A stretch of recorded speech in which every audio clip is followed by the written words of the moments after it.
A verdade que tentaram enterrar. Durante séculos, homens caminharam sobre verdades que nunca lhes foram apresentadas. Elas estavam ali, escritas, registradas, preservadas, mas não acessíveis. Não porque tivessem sido destruídas, mas porque foram cuidadosamente silenciadas. Não queimadas, mas soterradas. Não apagadas, mas escondidas sob camadas de medo, poder, tradição e conveniência. A história nem sempre é escrita para revelar. Muitas vezes, ela é organizada para ocultar. Há verdades que não desaparecem porque são falsas. Desaparecem porque são perigosas demais para permanecer à vista. Ideias capazes de libertar consciências quase sempre ameaçam estruturas. E estruturas, quando ameaçadas, reagem. O mundo em que vivemos foi moldado por versões oficiais. Narrativas repetidas tantas vezes que se tornaram indiscutíveis. Doutrinas aceitas não porque foram compreendidas, mas porque nunca foram questionadas. E geração após geração, aprendemos a repetir respostas antes mesmo de formular perguntas. Mas toda verdade enterrada deixa sinais. Ela reaparece em fragmentos, em textos esquecidos, em perguntas incômodas, em homens e mulheres que ousaram olhar onde ninguém mais queria olhar. E sempre que isso acontece, a reação é a mesma: ridicularização, censura, perseguição e, se necessário, silêncio absoluto. Porque a verdade não precisa ser combatida quando pode ser escondida. Durante séculos, multidões viveram acreditando que conheciam Deus, mas sem acesso àquilo que Ele havia dito. Creram que a fé dependia da mediação de homens, que a salvação exigia permissão, que a consciência precisava ser submetida. E lentamente, o que começou como devoção transformou-se em controle. Não foi um evento repentino. Não houve uma conspiração escrita numa sala escura.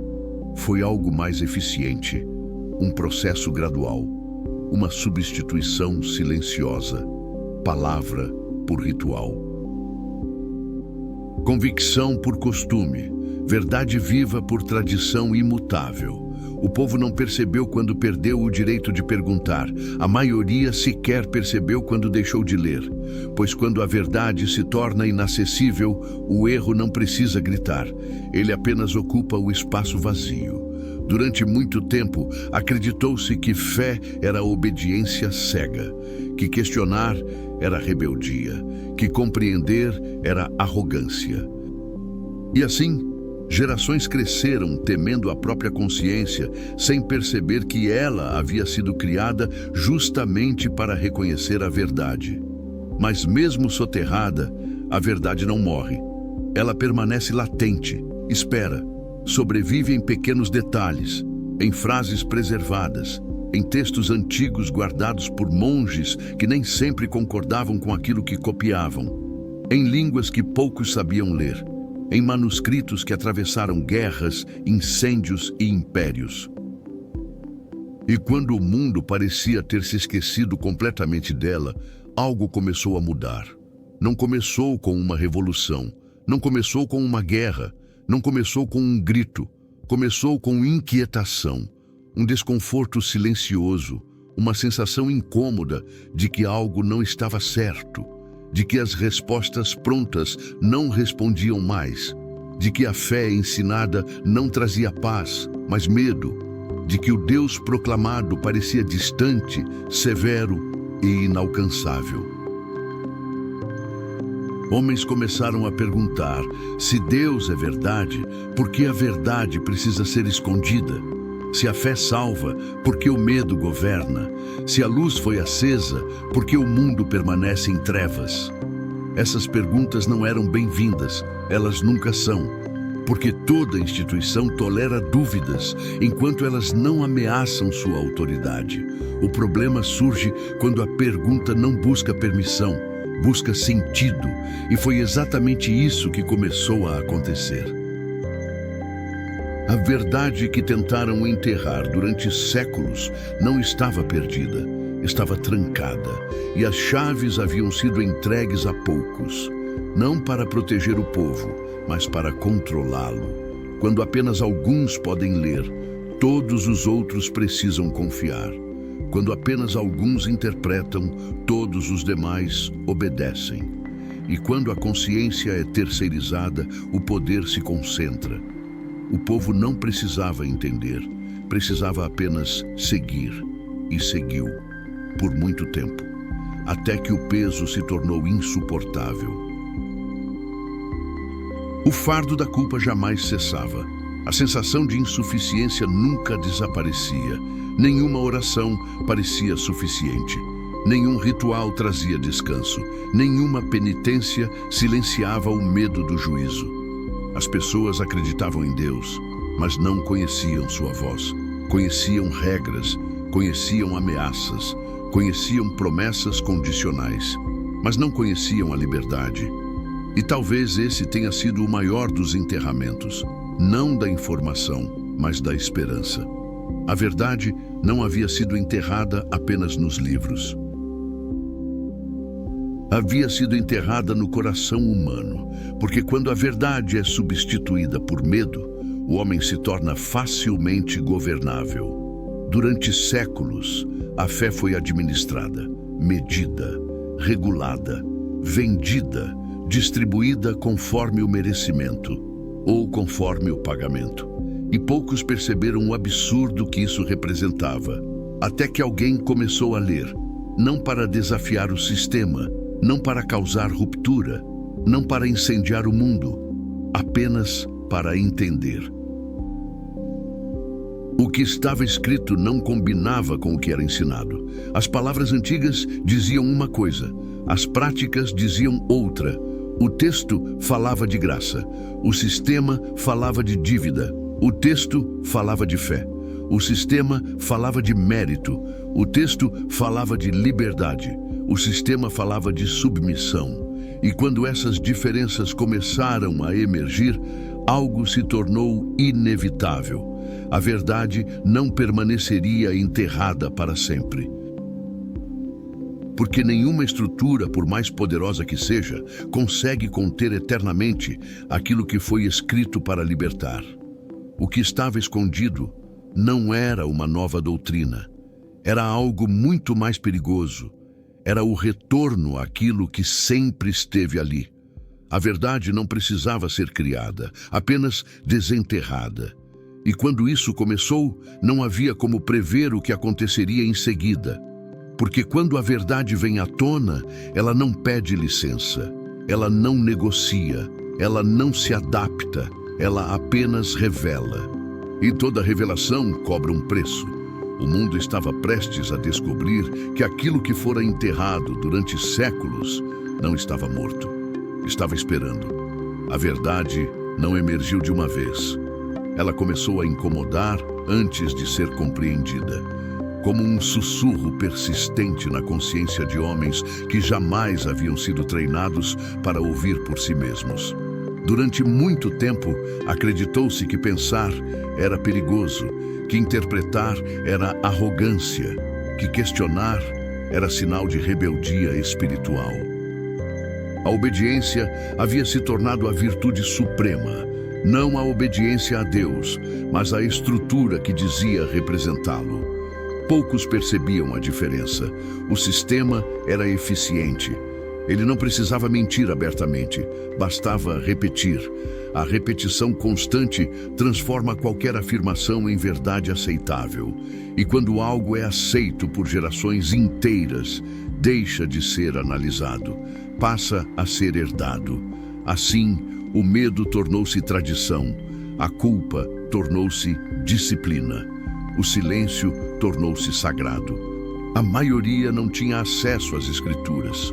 Não porque fossem proibidas explicitamente, mas porque estavam distantes, escritas em línguas mortas, preservadas em ambientes inacessíveis, envoltas por uma aura de mistério que fazia o povo acreditar que compreendê-las era impossível e talvez até perigoso. Dizia-se que o homem comum não estava preparado, que a verdade exigia mediação, que a interpretação precisava ser controlada.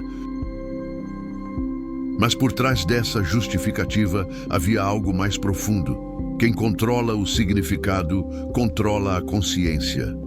E a consciência humana é o campo de batalha mais valioso que existe. Quando a fé passa a depender da permissão de outros, a liberdade espiritual desaparece. O homem já não se pergunta se algo é verdadeiro, pergunta se é permitido. E quando isso acontece, o coração se submete antes mesmo da mente perceber.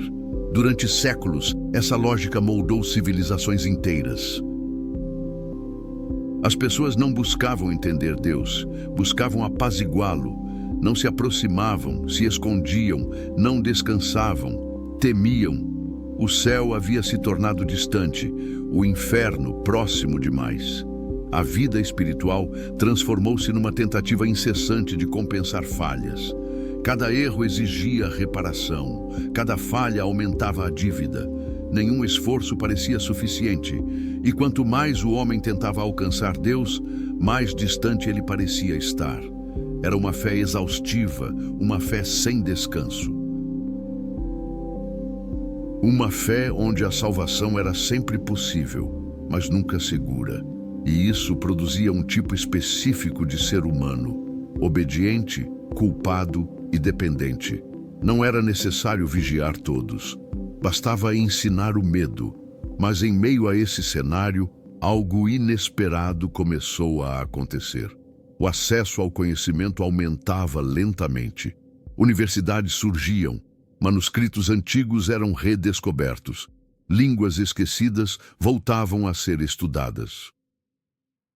Pela primeira vez em muitos séculos, homens começaram a comparar o que se dizia com o que estava escrito.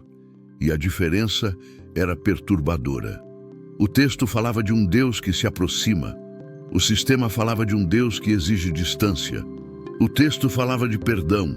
O sistema falava de pagamento. O texto falava de reconciliação. O sistema falava de mérito acumulado. Aos poucos, tornava-se impossível ignorar o contraste. Não era apenas uma divergência teológica, era uma mudança de paradigma. Duas formas completamente distintas de compreender Deus estavam em conflito. De um lado, um Deus que desce, do outro, um homem que tenta subir. Durante séculos, havia-se ensinado que a salvação era uma escada. Cada degrau exigia esforço. Cada erro fazia o homem cair. Poucos acreditavam que chegariam ao topo. E talvez essa fosse exatamente a intenção. Porque um povo cansado não se rebela. Um povo com medo não questiona. Um povo culpado não resiste. Mas o texto antigo dizia algo escandaloso. Dizia que Deus não aguardava o homem alcançar o céu. Ele havia descido até ele. Essa ideia, simples e explosiva, ameaçava tudo. Se fosse verdade, rituais perdiam o centro. Se fosse verdade, a intermediação se tornava secundária. Se fosse verdade, o controle espiritual começava a ruir. Por isso, a verdade não foi combatida com argumentos, foi combatida com autoridade. Quando alguém ousava levantar essas questões, não recebia resposta, recebia advertência. Não se discutia o texto, discutia-se a obediência, não se examinava a escritura, examinava-se a lealdade, pois todo o sistema teme aquilo que não consegue controlar. E nada é mais difícil de controlar do que uma consciência desperta. Ainda assim, a inquietação crescia.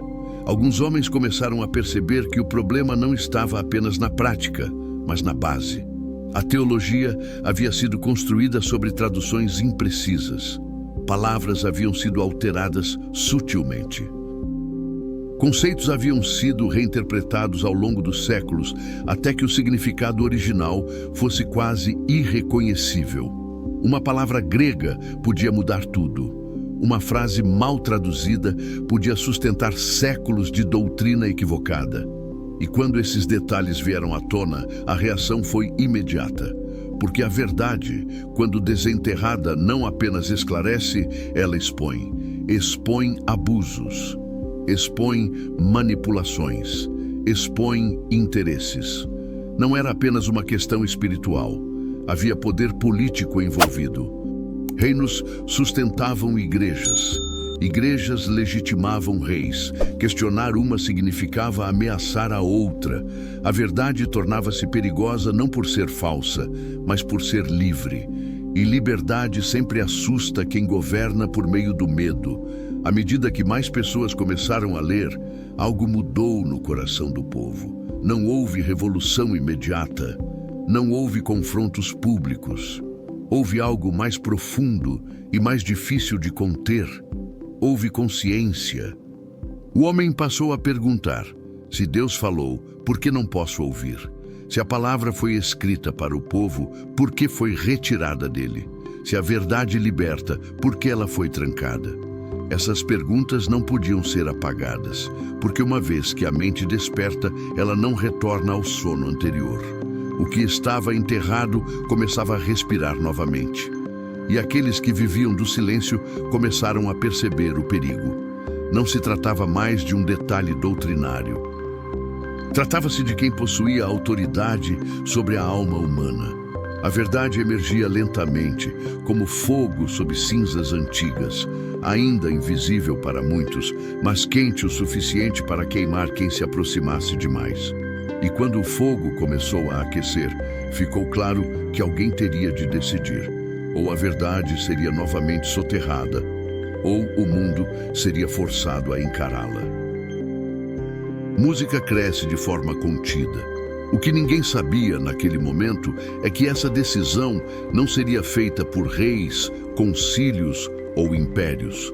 Seria feita por consciências. E uma vez que a consciência escolhe a verdade, nenhum poder humano consegue fazê-la voltar atrás. Toda verdade, quando emerge, exige uma escolha. Não entre o certo e o errado, mas entre conforto e consciência. Enquanto permanece enterrada, ela não incomoda. Mas quando começa a respirar, força o mundo a se posicionar. E foi exatamente isso que aconteceu. Os homens que redescobriram aquilo que havia sido ocultado não buscavam fama, nem ruptura, nem revolução. Muitos deles desejavam apenas compreender. Alguns sequer imaginavam o impacto do que estavam lendo. Mas a verdade possui um peso próprio. Ela não se limita a informar, ela transforma. O que começou como estudo silencioso tornou-se convicção. E convicção, quando não encontra espaço, torna-se confronto. As palavras antigas não permitiam mais neutralidade. Não era possível continuar repetindo o que sempre fora dito depois de enxergar o que estava escrito. Algo havia mudado irreversivelmente. A fé já não era herdada, tornara-se pessoal. E quando a fé se torna pessoal, ela deixa de ser controlável. O sistema percebeu isso rapidamente. A reação não foi imediata, mas foi organizada. Primeiramente veio o aviso, depois a censura. Em seguida, a ameaça, sempre na mesma ordem, porque o poder raramente começa com violência. Ele começa com intimidação. Os que falavam da verdade eram acusados de orgulho espiritual, de arrogância intelectual, de rebeldia disfarçada de piedade. Questionar a tradição passou a ser visto como questionar o próprio Deus. Mas havia um problema. O texto antigo não se dobrava às acusações. Quanto mais se tentava silenciá-lo, mais ele se espalhava. A imprensa recém-descoberta multiplicava palavras com velocidade inédita. Aquilo que antes levaria décadas para circular, agora alcançava vilarejos inteiros em semanas. O povo, pela primeira vez, lia por si mesmo. E quando o povo lê, o medo muda de lado. As pessoas começaram a perceber que não estavam diante de uma nova mensagem, mas da mais antiga de todas. Não era heresia, era retorno. Não era ruptura, era recuperação. A verdade não estava criando algo novo, estava removendo camadas, camadas de medo, camadas de controle, camadas de distorção, e por baixo delas surgia algo surpreendente: descanso. Onde antes havia exaustão espiritual, havia alívio. Onde antes havia culpa constante, havia esperança. Onde antes havia incerteza, havia segurança. A ideia de que o homem não precisava comprar, merecer ou conquistar a salvação confrontava séculos de ensinamento. Se fosse verdadeira, toda a lógica religiosa construída sobre esforço humano ruiria, e ruiria rapidamente. Isso não era apenas um problema teológico, era econômico, político, social, cultural. Uma fé baseada na graça não se administra facilmente. Uma fé baseada na liberdade não se vende. Uma fé baseada na consciência não se subjuga. Por isso, o conflito se intensificou. Aqueles que defendiam a verdade foram chamados a responder não às Escrituras, mas à autoridade. Não ao texto, mas à instituição. Não à consciência, mas à hierarquia. Era exigido arrependimento, mas não do erro, da coragem, retratação, silêncio, submissão. O preço da verdade tornava-se claro. Escolher a consciência significava perder proteção. Significava enfrentar excomunhão, significava desafiar o consenso, significava caminhar sozinho. Alguns recuaram, outros permaneceram, porque chega um momento em que a alma humana compreende algo irreversível. Viver em paz com a mentira custa mais caro do que morrer pela verdade. O mundo observava. Homens simples enfrentavam estruturas milenares. Professores eram julgados como criminosos. Palavras escritas em papel eram tratadas como ameaças ao império. E de fato eram. Não porque incentivavam violência, mas porque libertavam. Quando um homem descobre que sua relação com Deus não depende de permissão humana, algo muda para sempre. Ele já não se curva da mesma forma. Já não teme da mesma maneira, já não se submete sem compreender. A autoridade baseada no medo começa a ruir quando o medo perde sua função, e isso espalhou-se como fogo. Cidades inteiras passaram a ouvir a palavra em sua própria língua, não mais em sons incompreensíveis, mas em palavras familiares. A Escritura deixou de ser um objeto distante e tornou-se voz presente. O povo não precisava mais imaginar o que Deus dizia. Podia ouvir, e quando ouviu, percebeu o quanto havia sido privado. A reação do sistema foi violenta. Livros foram proibidos, pregadores foram perseguidos, homens e mulheres foram mortos. Não por crimes, por leitura, porque regimes baseados em controle sempre temeram pessoas que sabem ler. Mas mesmo a violência falhou. Quanto mais se tentava apagar a verdade, mais ela se espalhava. Cada mártir tornava-se semente. Cada tentativa de censura despertava ainda mais curiosidade. O que estava enterrado durante séculos agora queimava à vista de todos. Não era mais possível fingir que nada estava acontecendo. A pergunta não era mais se a verdade era real. Era se o mundo estava disposto a aceitá-la. E esse é o momento mais perigoso da história. Quando o homem já viu a verdade, mas ainda não decidiu se vai segui-la. Porque a verdade não apenas liberta, ela exige transformação. Ela desmonta certezas, ela confronta hábitos, ela expõe pecados confortáveis, ela não permite neutralidade. E muitos perceberam que preferiam o sistema à mudança. Assim, o mundo dividiu-se. Não entre bons e maus, mas entre os que preferiam segurança e os que escolheram a verdade. O fogo estava aceso. Não havia retorno. Restava apenas uma pergunta. O que acontece quando a verdade finalmente vence, mas o coração humano ainda resiste? O fogo que emergiu não destruiu apenas estruturas, ele revelou corações. Porque a verdade, quando finalmente vem à luz, não separa apenas ideias, ela separa intenções. Alguns a acolhem como libertação, Outros a rejeitam como ameaça, e assim sempre foi. A história mostra que o maior inimigo da verdade não é a mentira aberta, mas a conveniência. Não é a oposição declarada, mas o silêncio confortável. Muitos reconheceram que aquilo que havia sido desenterrado era verdadeiro, mas verdadeiro demais para ser vivido. Pois viver a verdade custa, ela exige abandono, exige arrependimento, exige mudança, exige deixar para trás não apenas sistemas externos, mas certezas internas. Por isso mesmo, depois de revelada, a verdade continuou sendo resistida. Ela já não podia ser enterrada novamente, mas poderia ser ignorada. E muitos escolheram isso. O mundo seguiu em frente. Impérios caíram. Reinos mudaram. Novas tradições surgiram. Novas instituições se levantaram. Mas a tentação permaneceu a mesma: substituir a verdade viva por versões administráveis. Transformar fé em costume. Transformar convicção em cultura. Transformar o evangelho em herança, não em experiência.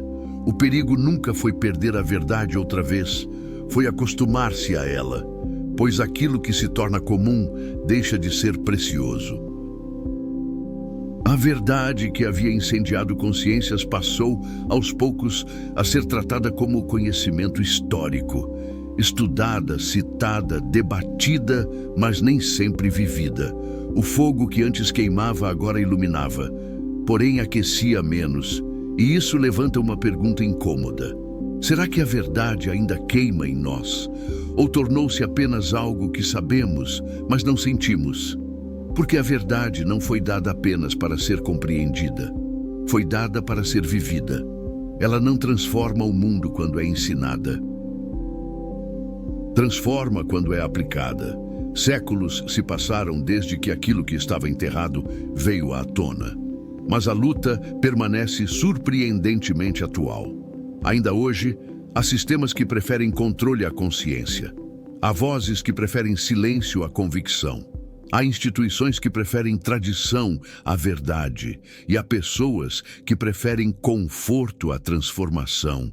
A verdade continua sendo inconveniente, ela continua confrontando o orgulho, continua desmontando justificativas, continua revelando o coração humano, porque o problema nunca foi a falta de informação, sempre foi a resistência à mudança. O homem moderno possui acesso ao que reis jamais sonharam ter: textos, traduções, comentários, estudos, recursos infinitos. Mas acesso não significa submissão. Conhecimento não garante obediência. Informação não produz transformação. A verdade permanece à vista, mas ainda assim pode ser ignorada.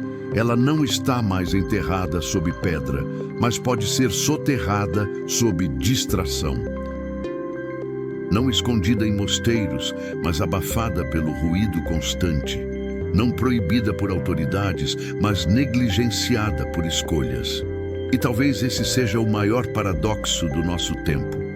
Nunca tivemos tanto acesso à verdade, e nunca foi tão fácil viver sem ela.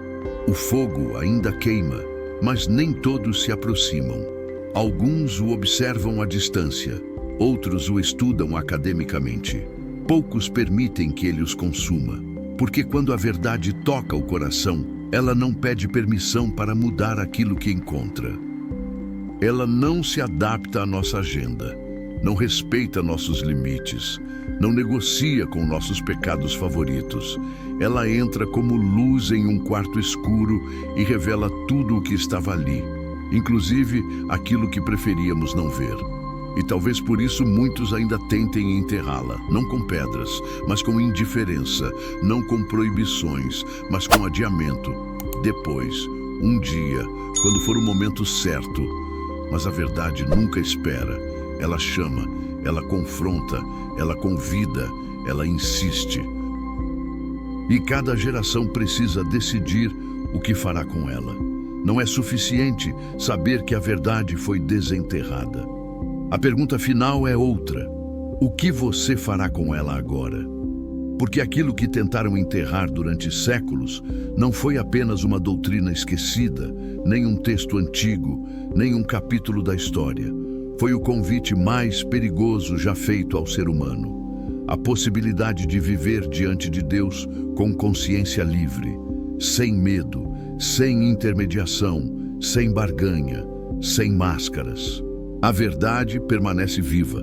Ela sobreviveu a impérios, resistiu à censura, atravessou séculos e ainda hoje, silenciosamente, continua fazendo a mesma pergunta: você prefere segurança ou verdade? Se esta mensagem fez você refletir, escreva nos comentários o que mais chamou sua atenção. Às vezes, uma única verdade compreendida pode mudar completamente a forma como enxergamos nossa fé, nossa história e a nós mesmos. E se esse conteúdo falou com você, deixe seu like.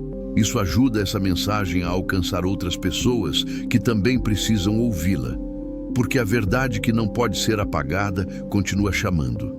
E o fogo ainda queima.